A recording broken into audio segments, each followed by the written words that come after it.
Buenas noches y bienvenidos a un nuevo programa de La Quinta Esquina. Hoy, este jueves, vamos a hablar sobre todo de justicia, de un ámbito que además está de rabiosa actualidad. Lo primero que vamos a hacer, ya vamos a entrar en faena, va a ser saludar al nuevo presidente de la Audiencia Provincial de Valladolid, Javier Carranza. Bienvenido y muchas gracias por atendernos. Muchas gracias, Eva, y buenas noches. Vamos a presentar también a las personas que nos van a acompañar en esta mesa. Florencio Carrera, director de la 8 Valladolid y Es Radio Castilla y León. Bienvenido. Bueno, muchas gracias, buenas noches. Y también nos acompaña Felipe Ramos, subdirector del Mundo de Castilla y León. Muchísimas gracias y buenas noches. Buenas noches. Bueno, y vamos a empezar hablando de una noticia que ha dado hoy precisamente nuestros compañeros del Mundo de Castilla y León. Parece ser que se desbloquea el caso de... ¿hay acuerdo con el Sareb? Ciudad de la Justicia, damos un pasito más. ¿Primera valoración? Bueno, pues parece ser que sí, y este va a ser un buen regalo navideño para los vallisoletanos. Después de tantos años, parece que al final se confirma la existencia de un acuerdo entre el Sareb y el Ayuntamiento. Por tanto, es posible ya, o va a ser posible, acceder con carácter inmediato a esa parcela del Colegio El Salvador, que unido a la parcela de la Seguridad Social, conformar en su día la Ciudad de la Justicia. Como digo yo, este acuerdo que se acaba de conseguir hoy mismo, yo he tenido también información por parte del Ayuntamiento que se ha movido mucho y me consta, y ha estado muy encima de ello, he hablado incluso con el propio alcalde en este sentido y efectivamente se ha confirmado la existencia del acuerdo y tenemos la primera piedra para la Plaza de la Justicia. La segunda viene después, habrá que hablar con el Ministerio de Justicia y plantear ya la construcción del edificio. Y bien, ese es otro problema en la segunda parte, pero la primera, gozosa noticia, yo creo que podemos estar todos satisfechos. Usted desde un principio además ya habló de Plaza de la Justicia, la Ciudad de la Justicia dijo que miraba al futuro y no al pasado, ¿no? Es una plaza. Claro, es una Plaza de la Justicia, no es una Ciudad de la Justicia, no es una parcela fuera del centro de la ciudad, es aprovechar lo que ya tenemos, los dos edificios fundamentales que tenemos en la sede de las cercanías de la Plaza de San Pablo y aprovechar el otro edificio, el que tenemos al otro lado de la plaza, con lo cual la Plaza de San Pablo será la plaza también de la justicia. Bueno, Felipe, vosotros que habéis dado precisamente la noticia, no te vamos a preguntar cómo llegó a vuestras manos, evidentemente, pero sí un poco, bueno, ¿qué datos habéis manejado vosotros en la redacción de este acuerdo que se ha hecho público hoy, aunque vosotros ya lo habéis avanzado en vuestra edición? Bueno, y sobre todo enhorabuena. Gracias. Pues, aunque seamos del mismo grupo, hay que también reconocer a cada uno de los suyos y que felicidades para todo el equipo. Gracias y sobre todo a Íñigo Arrue, que es el que dio la noticia, el que ha dado la noticia.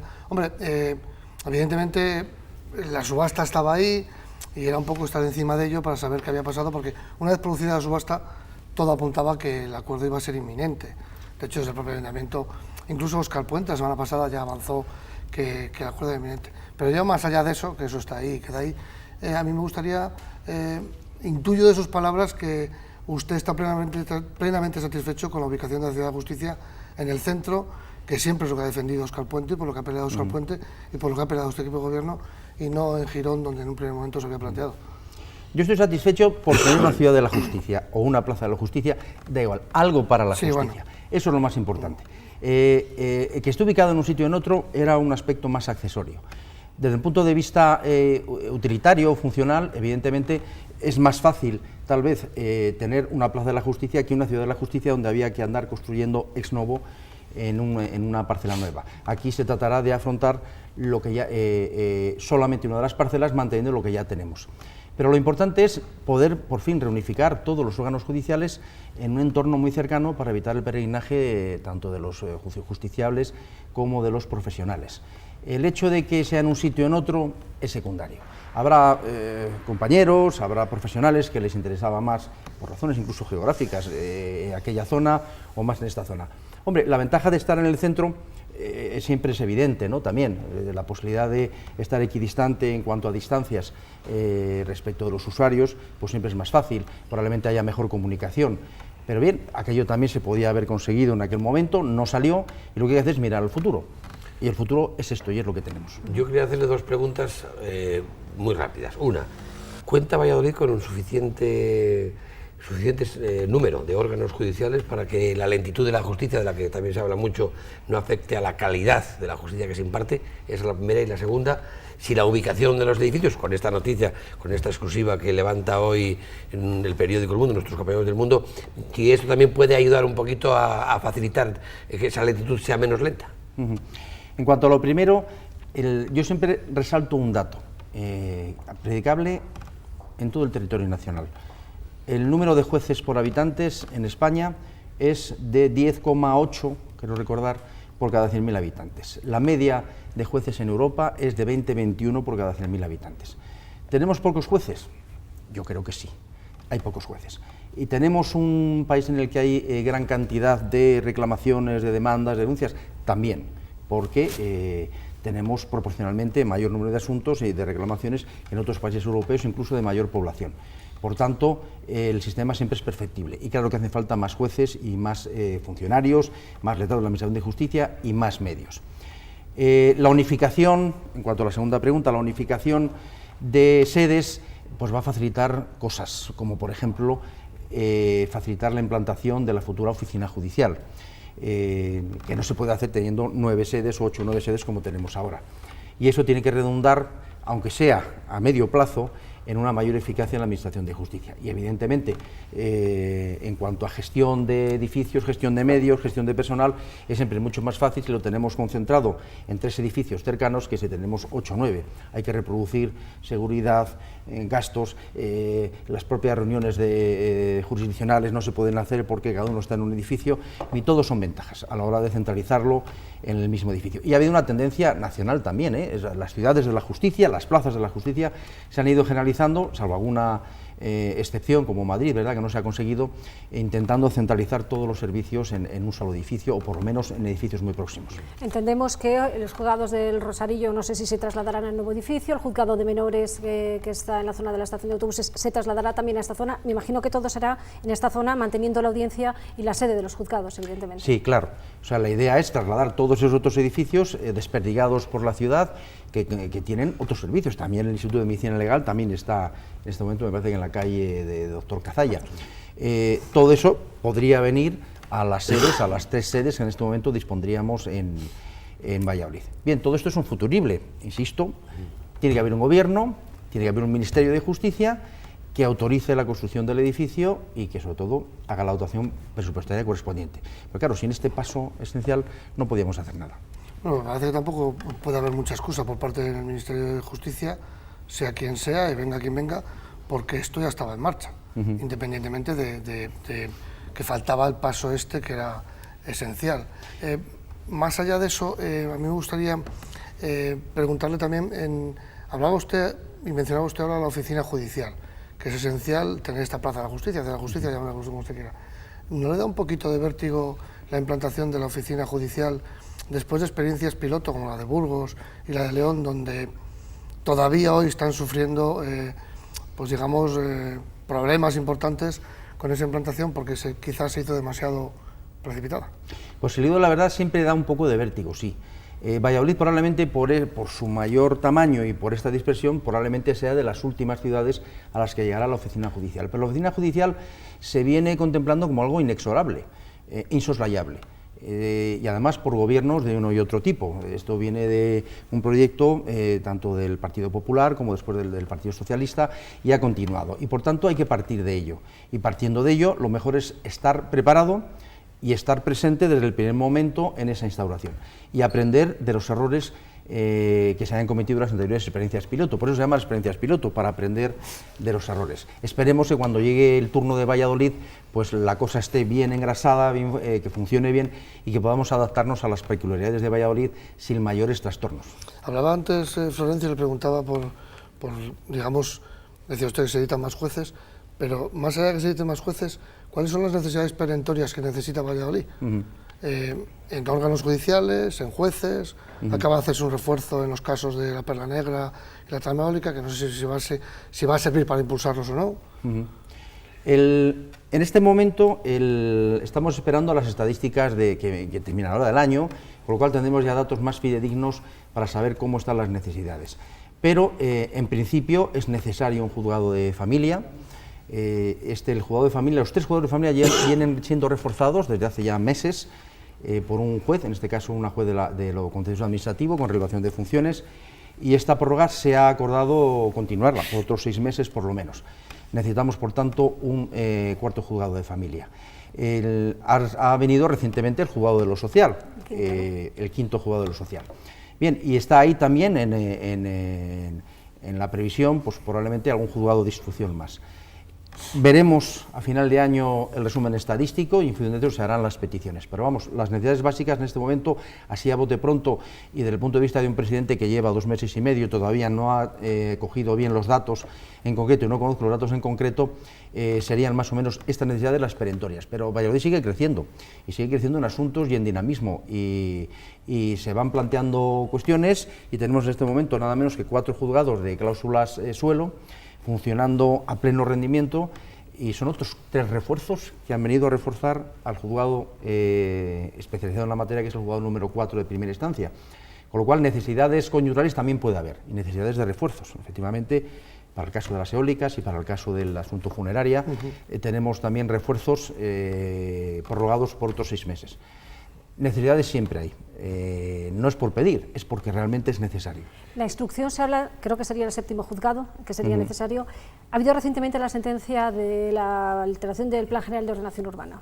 Se ha criticado mucho en la sentencia los fallos que se ha considerado que ha habido en instrucción. Al principio creo que fueron 12 personas a las que se sentó el banquillo de los acusados, se rubricó todo, al final quedaron 4, la sentencia solo 3, 2 años. Se ha apuntado directamente a la instrucción como uno de los principales problemas a la hora de poder enjuiciar esos hechos. Sí, este es un asunto muy complejo, como puede entenderse, el número de acusados ya lo indica, la materia, propiamente la materia ya lo indica, es un plan de ordenación urbana, en materia urbanística siempre es muy complicado, y lo cierto es que se ha dictado una sentencia en la que se ha aplicado una atenuante cualificada de dilaciones indebidas. Es verdad que la instrucción se ha extendido a lo largo de 11 años y eso pues es verdad que es mucho, es excesivo, ¿no? También hay que entender la complejidad, también hay que entender que en ese momento el juez que llevaba a cargo esta instrucción no tenía refuerzos. En aquella época, estamos hablando de hace 11 años, estamos hablando más o menos del comienzo de la crisis y la verdad es que no había muchos medios ni se concedían demasiados refuerzos. Hoy probablemente, de haberse instruido este caso, hubiese tenido refuerzo y podríamos estar hablando de una instrucción más corta.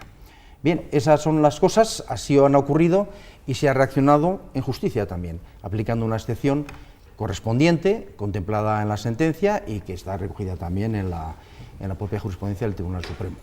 ¿Va a seguir usted con la línea abierta por su predecesor, señor Trebolle, de mantener abierta la sala de los juicios a los medios de comunicación, que es algo que yo quiero también, bueno, como director de la televisión en este caso, agradecerle? Yo creo que es importante que los ciudadanos veamos también la cara de los presuntos hasta que se les condene y después culpables. ¿Va a mantener esa línea de apertura total o casi total a los medios de comunicación, escritos, la tele y hablados? En la medida que ello dependa de mí, desde luego, además claramente y positivamente. Siempre respetando la independencia del tribunal que tenga que enjuiciar, siempre respetando el criterio del presidente del tribunal que tenga que enjuiciar, que es el que tiene las facultades, lo que se llama la policía de sala y el orden público en la sala y toma las determinaciones. Pero como criterio general, y yo me he reunido con los presidentes de las secciones penales, también lo haré con los presidentes de las secciones civiles, mantener abierta la justicia a los medios de comunicación, porque es la vía más fácil para llegar a los ciudadanos. Y no podemos pasarnos la vida los jueces quejándonos de que no nos conocen si nosotros no ponemos nuestro grano de arena para darnos a conocer. Y la manera de darnos a conocer, evidentemente, es a través de vosotros. Es una más medio de comunicación que al final, etimológicamente, comunicar es poner en común. Entonces, claro, somos un eslabón perfecto. Tenía una segunda cuestión que quería hacerle, bueno, preguntarle, porque sí, tengo interés casi personal y muchas dudas con la ley, bueno, con el tema del tribunal del jurado, y si pienso personalmente que es una cuestión más, digamos, estética que real, que efectiva. O sea, tengo dudas de que esa justicia democrática que se preconiza inicialmente cuando nace el jurado realmente haya servido, porque hay muchos casos en los que a uno le queda la duda. Si para operar a un señor a corazón abierto el cirujano jefe no tiene de ayudantes, con todos los respetos, a la señora de la limpieza o a algún aficionado, porque en temas delicados se deja en manos de ciudadanos una decisión que puede ser muy compleja? ¿Qué piensa usted, como juez y como presidente de la audiencia? Aquí lo más importante no es tanto lo que pienso yo, sino lo que dice la ley. Los jueces siempre tenemos que decir eso, siempre. Primero la ley.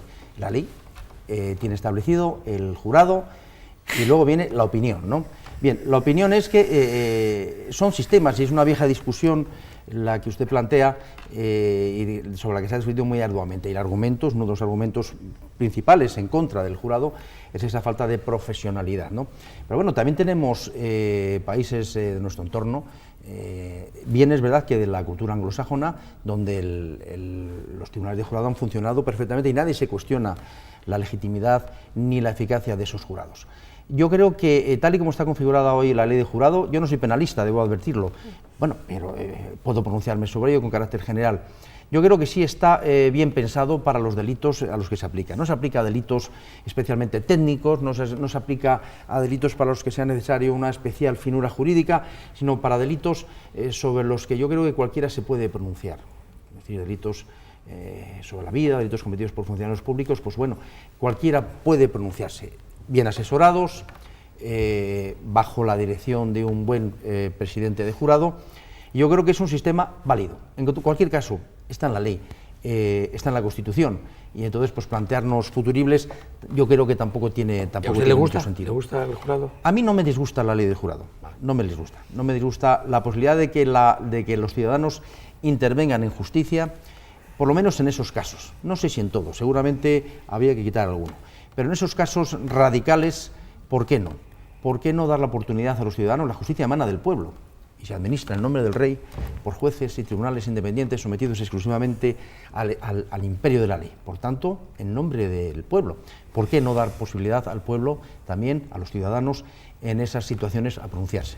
Ha nombrado una palabra, la independencia. Con el sistema político que tenemos hoy en día, en el que son precisamente los políticos los que determinan quién está al frente de determinados tribunales, ¿está garantizada esa independencia? Aquí, como siempre, hay que distinguir dos planos. El plano del juez individual, los 4.500 jueces, que cada uno en su juzgado, en su tribunal colegiado, administra justicia. En ese momento, ese poder difuso, ese es el verdadero poder judicial.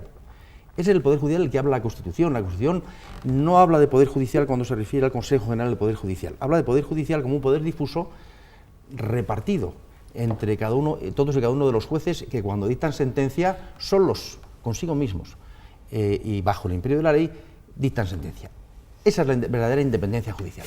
Es verdad que a esos jueces acceden por un sistema de oposición, y luego esos jueces son nombrados para determinados cargos gubernativos por un Consejo General del Poder Judicial, que es un órgano administrativo, de administración, en este caso, judicial. Y es verdad que el sistema de elección de los vocales del Consejo General del Poder Judicial pues está en manos de la decisión de los partidos políticos y de los grupos parlamentarios, ¿no? Desde luego, la mayor parte de los jueces pensamos que ese sistema es perfectible, que ya existió ese sistema más perfecto, creemos, y más adecuado a la Constitución, que es la ley anterior a 1985, en la cual al menos los vocales de origen judicial eran elegidos por los propios jueces. Y yo creo que eso libraría de cierta pátina o esa sospecha, esa proyección inmediata de la visión política o del tamiz político a los nombrados. Y con eso evitaríamos posibles desconfianzas, no siempre fundadas en los sistemas de elección y en los cargos, etc. O sea, usted es partidario de que la elección de los órganos judiciales la realicen los propios jueces. Correcto. Y no los políticos en ningún caso. Correcto. No, es que la Constitución lo que prevé es que una parte lo elija el Congreso Senado y los 12 restantes. Yo digo, si usted dice eso todo. Eso es. Sí. Usted se refiere a todo. Hablaba de independencia, yo le voy a hablar también de si existe cierto corporativismo, siempre se habla de corporativismo en las profesiones. Hablábamos antes del caso del PGU de Valladolid. Nada más conocerse la sentencia, ya es, desde mi punto de vista, suficientemente grave que en la sentencia se hable de una dilación que ha evitado penas mayores y que ha dejado fuera del proceso a encausados en un primer momento. Y el propio Óscar Puente, que algo sabe de leyes y es abogado, hablaba de cierta negligencia. ¿Usted cree que ha habido ahí cierta negligencia? ¿Y usted cree que se entendería mucho más la justicia por parte de los ciudadanos si en algún momento hubiera una cierta sanción a un juez que se ha podido considerar, porque, perdóneme, 11 años de instrucción, más allá de que no haya refuerzos, más allá de la crisis, son excesivos? Estará de acuerdo conmigo, ¿no? ¿Usted cree que no sería más factible reconocerlo y que hubiera una cierta sanción y no tratar de proteger a quien ha cometido esa dilación, porque ha existido la dilación y lo ha reconocido la sentencia. Claro, efectivamente. Por tanto, aquí hay dos hechos, dos planos diferentes. El hecho objetivo de la dilación, eso ocurre en muchos procedimientos, no solo en este, en otros muchos. ¿Por qué? Porque la justicia no es sota, caballo, rey. Esto no es meterlo en una máquina y a continuación sale. Y además sale en el tiempo que queremos, 2 meses. No. Esto tenemos un delito complejo, un delito donde hay que investigar a muchos acusados y donde ha habido una barbaridad de folios de documentación compleja y demás.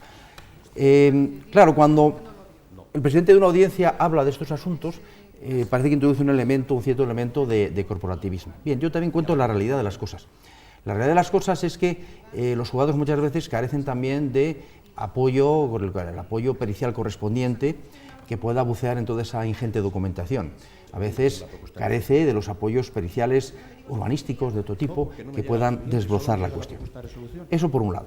Por otro lado, están los tiempos medios, y eso es verdad, el Tribunal Supremo lo ha reconocido, y los tiempos medios, cuando se sobrepasan, por eso se introdujo la la atenuante de dilaciones indebidas. Bien, pero los tiempos medios son tiempos medios, se forman con los que duran más y los que duran menos. Uno empieza una instrucción y no sabe cuándo va a terminar. ¿Esto es objeto de negligencia judicial? No lo sé y no me puedo pronunciar sobre ello. La instrucción ha seguido adelante, ha habido una sentencia condenatoria, no nos engañemos, no nos olvidemos de ello, ha habido una condenatoria, no a todos, porque respecto de los otros el asunto ya estaba prescrito. Eso es lo que dijo la audiencia. Bien, y los delitos prescriben, porque la justicia no es absoluta y la seguridad no es absoluta, y porque cuando tenemos que perseguir a los delincuentes, pues podemos encontrarlos o no, y para eso se inventó la prescripción. Podemos quitar la prescripción, entonces podemos abordar los asuntos en cualquier momento. Que prescriban por una instrucción lenta. Lo que ocurre es que estas prescripciones se produjeron, si mal no recuerdo o si mal no me he informado, se produjeron cuando se les fue a citar ya como inculpados. Es decir, en ese momento ya, como la calificación era compleja y era difícil, se podía calificar de una manera o de otra. Cuando se califica como tráfico de influencias por razón de la pena, la sentencia es muy compleja, hay que leerla. A mí me ha gustado mucho, yo la he leído un poco por encima, no soy penalista, insisto, pero bueno, es compleja porque en función del delito eran unos plazos de prescripción o no. Calificado el delito con esa prescripción, había prescrito ya cuando se les citaron a declarar. Y eso fue lo que dijo el auto de la audiencia. Usted ahí no ve, lo que no ve de ninguna manera es que haya habido maldad de forma deliberada por parte de alguien. Por supuesto, yo creo, en absoluto. ¿Somos todos iguales ante la ley? Que esa es otra duda que yo creo que los ciudadanos, yo tengo la oportunidad ahora de preguntárselo, ya sé que es una pregunta así muy rotunda, pero ¿somos de verdad iguales ante la ley los ciudadanos? Porque hay muchas veces, y a veces conocemos sentencias y determinadas decisiones que a uno le dejan pues el corazón un poco encogido y pensar que no somos todos iguales ante la ley, aunque la ley diga que todos somos iguales, la Constitución. Claro, a mí también me pasa, y también veo sentencias y digo, pues yo hubiese puesto otra cosa, o hubiese dicho otra cosa. Entonces, no somos iguales ante la ley porque tenemos los mismos derechos frente a la ley, frente al Estado y demás. Pero la justicia luego se administra por jueces independientes sometidos exclusivamente al imperio de la ley. Y la ley se aplica en virtud de una interpretación que se hace en cada caso. Y por tanto, un mismo hecho o similar cometido en uno u otros tiempos con un otro tribunal puede tener consecuencias ligeramente distintas. Lo penoso es cuando hay sentencias total y absolutamente contradictorias. Ese es un riesgo que conlleva el propio sistema judicial y tiene sus sistemas también para corregirlo por vía de recursos y una cúspide final que es el Tribunal Supremo, que es el que está para unificar doctrina, para evitar esas distorsiones. Yo me acuerdo, siempre pongo el ejemplo, para no dramatizar, que siempre estamos hablando de penal, el tema de las indemnizaciones por tráfico. Yo me acuerdo que cuando yo estaba en Galicia destinado, con perdón de la expresión, los muertos por tráfico de allí valían 5 millones de pesetas, de las expediciones antiguas, y los de Cataluña valían 8 millones, y no sabíamos por qué. Bueno, pues eran criterios diferentes, y se trata de unificar. Vino una ley que dijo, vamos a poner el baremo del tráfico para que todo el mundo pueda ser más o menos igual ante la ley. Hoy se ha conocido una sentencia, caso de la Arandina, 33 años. No sé qué primera valoración... 38 años. No sé qué primera valoración nos puede hacer. Bien, pues la he conocido igual que ustedes, abuela pluma, y sé que ha salido. Me parece que se condena a los culpables, a los acusados, como autores y como coautores de otras agresiones sexuales, es decir, como autor de la propia agresión sexual y como cooperador necesario del resto de las... Entonces ahí viene la suma, porque claro, son 3 delitos. No solamente es un delito de agresión sexual, sino es tanto delito de agresión como agresiones haya habido. Y entonces, bueno, pues es la pena prevista en la ley. Usted hablaba ahora mismo de unificación de criterios a la hora de sentencias y de condenas, cuando le preguntaba a Florencio por la igualdad ante la ley de cada uno.